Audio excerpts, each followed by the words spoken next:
How the hell is Bradley going to beat Marquez when Bradley got a gift decision over Manny Pacquiao and Marquez knocked out Pacquiao? Man, if I got $1 for every time I seen that dumbass message on YouTube and other blogs, I'd have an extra $1,000 in my damn pocket. Dante's Boxing Nation, what's going on, guys? So the Bradley movie continues. Man, there's so much shit to talk about, I don't know where to start. I guess I could start this off by saying congratulations to Tim Bradley for redeeming himself. The big question was, would Tim Bradley be able to rebound from that fight with Ruslan Provodnikov? And as you guys seen, he didn't bring any of the baggage from that previous fight with Ruslan Provodnikov. Man, Tim Bradley was on point. He was throwing some sick-ass lead right hands, laser fucking jabs, and I'm telling you, them jabs had power. Quick, stiff jabs, right? He was leaping in with the left hook. His foot movement was perfect. Every now and then, he would jump on Juan Marquez and go toe-to-toe with him to make a statement, to let Marquez know who he's in the ring with. I mean, it was an impressive victory. I've watched this fight 3 times so far already. The first time I watched it was when it first came on, and I was watching it with the HBO commentary. Then later on, I watched it with the Skybox commentary. And oh my goodness, when you hear Jim Lampley talking as opposed to Skybox talking, the contrast is unbelievable, which I'm going to talk more about Jim Lampley in a little bit. But anyway, back to the fight. As was predicted in my prediction video, I told you guys that I believe Bradley would have an easier time with Marquez than Bradley had with Manny Pacquiao. I told you guys that I agreed with Marquez when Marquez made the statement that he believed that Tim Bradley was a more difficult opponent than Manny Pacquiao was, simply for the reasons that you guys seen in the fight.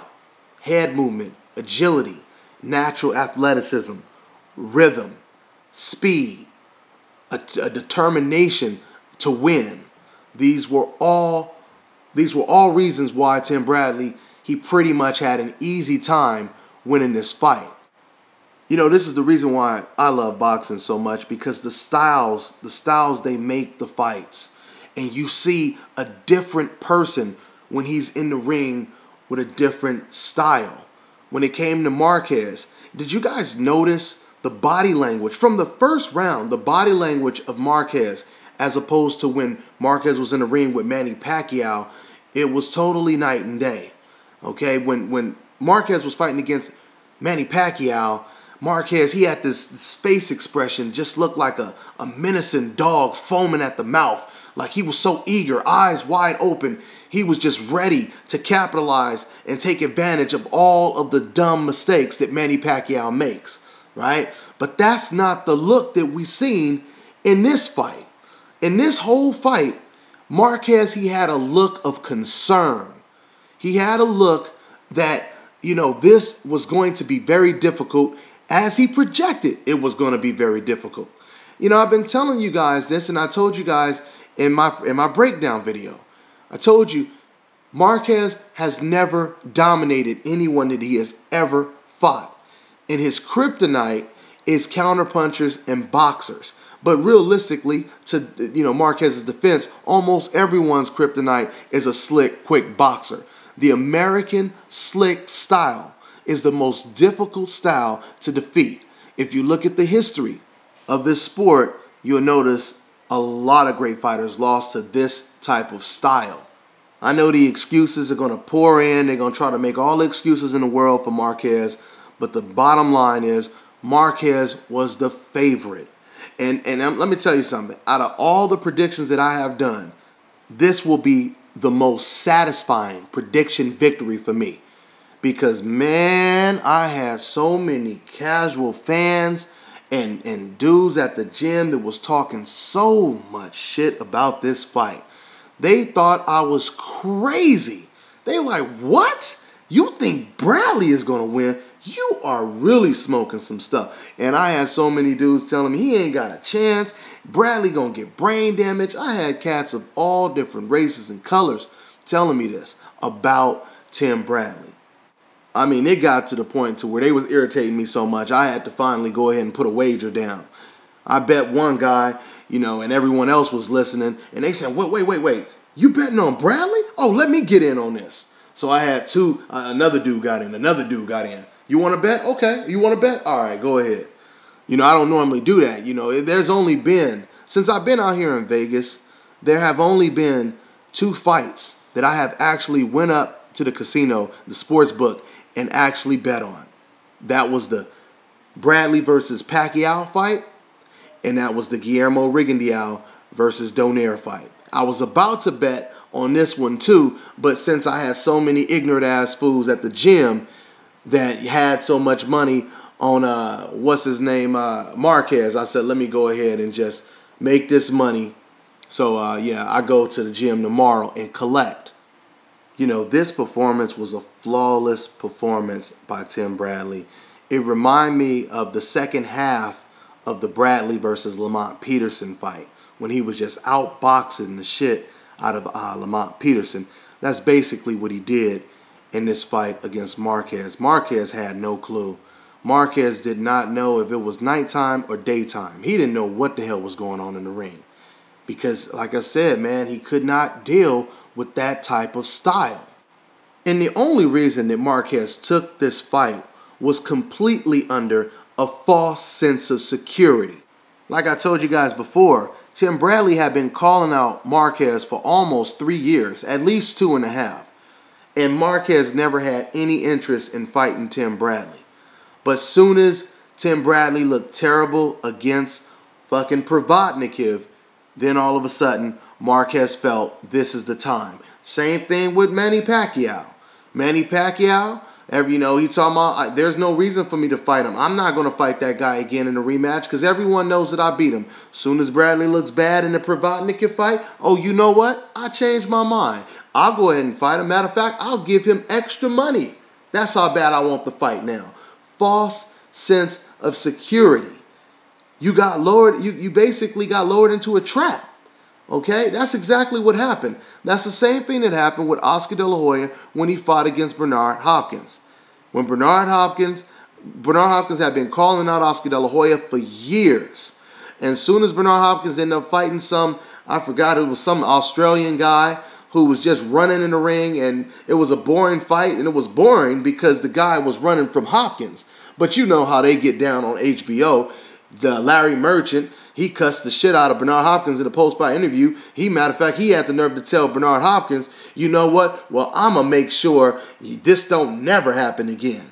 And I remember Bernard Hopkins like, oh, y'all heard that? Y'all heard what Larry Merchant just said? Like, he the one pulling strings. Like, that's what kind of power Larry Merchant got, right? But the point that I'm making is Bernard Hopkins, he did not look that good in that performance, and De La Hoya was dumb enough to listen to the dummies at HBO sitting over here saying, oh yeah, look at Hopkins getting old. Hopkins is getting old. And Hopkins wasn't getting old. He was just fighting against a guy who didn't want to fight. But you guys are so brainwashed with looking at it only one way that's the way you guys perceive it. And that's the way a lot of dummies who listen to you take it. So basically, Oscar De La Hoya, he believed that. Oscar De La Hoya believed that Bernard Hopkins was old and he was perfect for the taking, and that's exactly when Oscar De La Hoya ran into the boom. He ran into the trap, and he ended up getting knocked the fuck out. And going back to the excuses that a lot of ignorant people are going to try to make, you know, guys, I just really hope that one day, and I know it's really wishful thinking, but I'm just hoping that one day we could lose the disrespect and treat this like a real sport, like basketball, like football. And when your team loses, your team lost. There are no excuses. You're hurt, you're sad, you're emotional about it, but you're honest with yourself and you accept the truth. Because see, the excuses are already starting. There was one guy that I was talking to about the fight, and he was, of course, telling me Marquez gonna, fuck him up and beat him up and this and that. And as soon as I seen him right after the fight, he was, oh, but Marquez is 40 years old though, man. But he's 40 years old. That's not what you were saying before the fight. You wasn't saying that when Marquez was knocking out Manny Pacquiao, was you? You wasn't saying that in that third fight when Marquez was outboxing Manny Pacquiao, was you? Right? It's always going to be an excuse because these people, they lack the respect that people are supposed to have for the sport and for yourself in general. Shit, when you consider pound for pound one of the best fighters in the world, you don't get no damn senior citizen's excuse card. No, it don't work like that because you consider one of the best fighters in the world and you're the favorite to win the fight. How the hell you going to have an excuse? You think they would have gave Floyd Mayweather an excuse if he would have lost at 36? No, they wouldn't have gave him no damn excuse. He would have just lost. All right? Of course, some people would have said it, but it wouldn't have meant a damn thing. People wouldn't have cared. People would have just been happy to watch him lose. There is no excuse that Marquez is 40. Bernard Hopkins is 48 years old. If Bernard Hopkins and Marquez was in the same division right now, and Bernard is almost 50, so if Bernard fought against Juan Marquez at age 40, who would win that fight? You see, I don't even have to answer that because we already know who will win that fight. All you have to do is look at Marquez's history of defeats, and that tells you very easily who wins that fight. So see, age ain't got nothing to do with it. And of course, it's always a hypocritical double standard because we already know that when Floyd Mayweather is older and he's in his late 30s, they're giving excuses to the young guy. When Marquez is old, they're giving excuses to the old guy. You see how it works? But that's for a whole nother discussion. But anyway, I think there's a lot of things that I forgot to talk about that I might have to do another video on this later on. But before I forget, let me go ahead and get into this motherfucker, Jim Lampley. Man, Jim Lampley, this motherfucker is a fool. Ain't he, guys? Did you hear what this man had to say after the fight was over? You know, it's so funny because I've said in a lot of my videos before. I mean, if you think about it, guys, look at the pattern lately. First you had Manny Pacquiao lose to Bradley. Then you had Pacquiao get knocked out by Marquez. Then you had Donaire lose to Rigo. Then you had Canelo lose to Floyd Mayweather. I said, man, if Marquez loses to Tim Bradley, Jim Lampley is going to jump on the damn ground, rolling around, fucking punching the ground like a damn baby having a temper tantrum, right? And that's exactly what he did when he started to talk after the fight. Now, let me just break down and contrast how Sky Sports responded after the fight was over as opposed to how Jim Lampley did. Now, with Sky Sports, as soon as the final bell rang, the first thing I heard them say was terrific performance by Tim Bradley from the beginning to end. I don't see how any judge can have this fight for Marquez, and he repeated himself, and he said it again, terrific performance, etc., right? And then they went into a 15, 20-minute panel, you know, post-fight talking about the fight. And throughout the whole 15, 20 minutes, and they also brought in, you know, Paulie Malignaggi, and he was on board as well, saying great performance, dominant performance, and all of the great things that Tim Bradley did. You know, they did this shit for 15, 20 minutes, talking nothing but good things about Tim Bradley's performance. They also went on a tirade, ripping into the judge who gave the fight to Marquez. All right? Now, that's just a little taste of what Sky Sports said right after the fight.